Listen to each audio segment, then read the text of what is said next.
One of the biggest mysteries that is going on right now in the Black Clover community, ever since Black Clover Chapter 227, we have been asking ourselves, what happened to the rest of the 8 Shining Generals?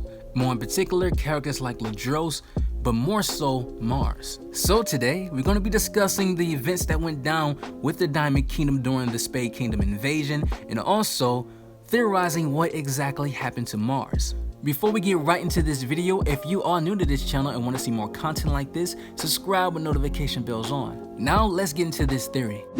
Now in Black Clover Chapter 227, we found out that the Spade Kingdom made its first move by attacking the Diamond Kingdom.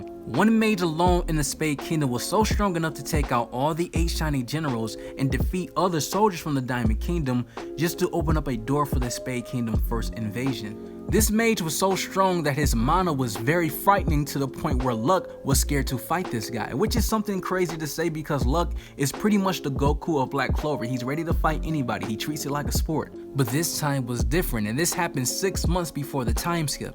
Now after the time skip 6 months later, we see in Black Clover Chapter 229 that the Queen is talking about the Diamond Kingdom. She states that the Spade Kingdom has almost completely conquered the Diamond Kingdom. Tabata also demonstrates a map showing how much the Spade Kingdom took over the Diamond Kingdom. The Diamond Kingdom really doesn't have any land left. They are completely cornered. Now in chapter 227, the odd thing is that we've seen that the Spade Kingdom destroy and obliterate all the 8 Shining Generals. We've seen them all on the ground. The people that we did not see was Mars and Ladros. Tabata drew this in a way where the standout faces were people we've seen before in the 8 Shining Generals. If it was Mars and Ladros that got attacked and they did not escape, Tabata would emphasize on their faces in this manga panel, but he didn't, so I think they did get away.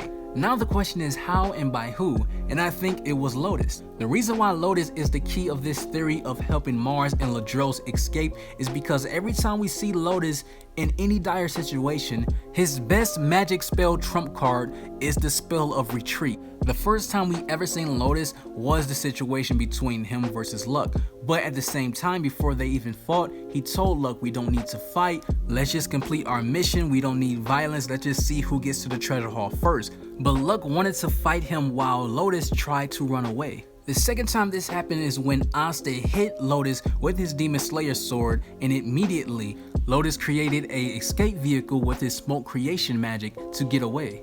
The third time this happened is during the battle, the aftermath of Asta versus Mars. He picked up Mars and the treasure while the dungeon was collapsing.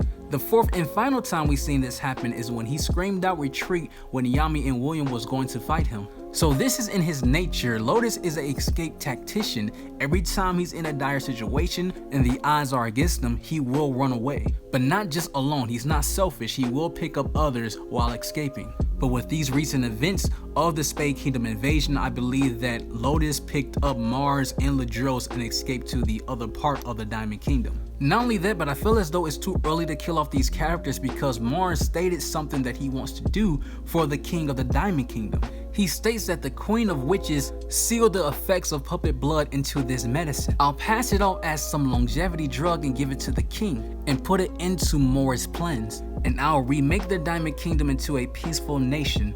That dialogue right there tells you that Mars and Ladros, ever since the events of the Witch Queen's Forest, now that they are friends with Asta, they are no longer allied with the 8 Shining Generals and also Mars. This also shows evidence why Mars and Ladros weren't there when the Spade Mage attacked and they weren't a part of that bloodbath of the 8 Shining Generals, because they probably didn't even show up since they're not allied to Mars while the 8 Shining Generals are allied to Mars. And this all makes sense why Mars has so much control and influence in the Diamond Kingdom is because the king is sick. This also makes me think why Mars could be working with the Spade Kingdom behind the scenes. Every time a battle happens between the Diamond Kingdom and the Clover Kingdom, he always have one of his guys report back to him, letting him know information about the magic that the people in the Clover Kingdom has. He knows that Yuno has the wind spirit, he knows that people have spatial magic, he knows that William has tree magic, he knows about Asta anti-magic. He has more intel information about the Clover Kingdom more than anyone, excluding the Heart Kingdom Queen, since she knows just about everything. And I think that they're going to use Morris as an advisor or a strategist in this war with Majecula versus everyone. He comes across like he doesn't care about the king of the Diamond Kingdom since he's trying to control everything, and also they can use Morris on how he made these embedded jewels to make one mage very strong, just like he did with Mars and Ladros, expanding the military power of the Spade Kingdom and for Magicula.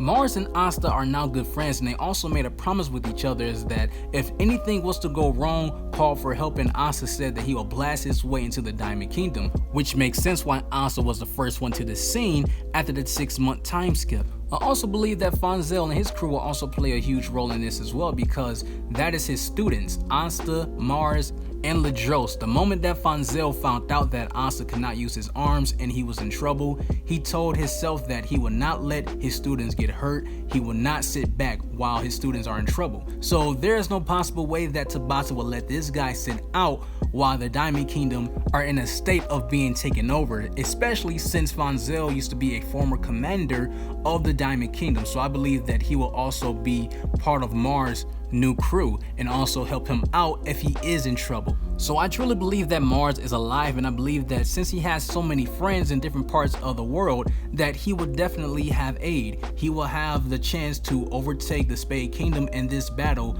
between the Spade Kingdom versus everyone. There are other people that I truly believe that will be involved in this battle, but I will leave that for a whole different video. I might make a video talking about the war between the Spade Kingdom versus everyone. I think that should be its own separate. So with that being said, if you guys enjoyed this theory video, make sure to leave a like on this, subscribe if you haven't, and also I want to know your guys' thoughts, so comment below and tell me what do you think would happen to Mars. Do you think he's alive, and how? So you guys take care of yourself, have an awesome life, and I'm out.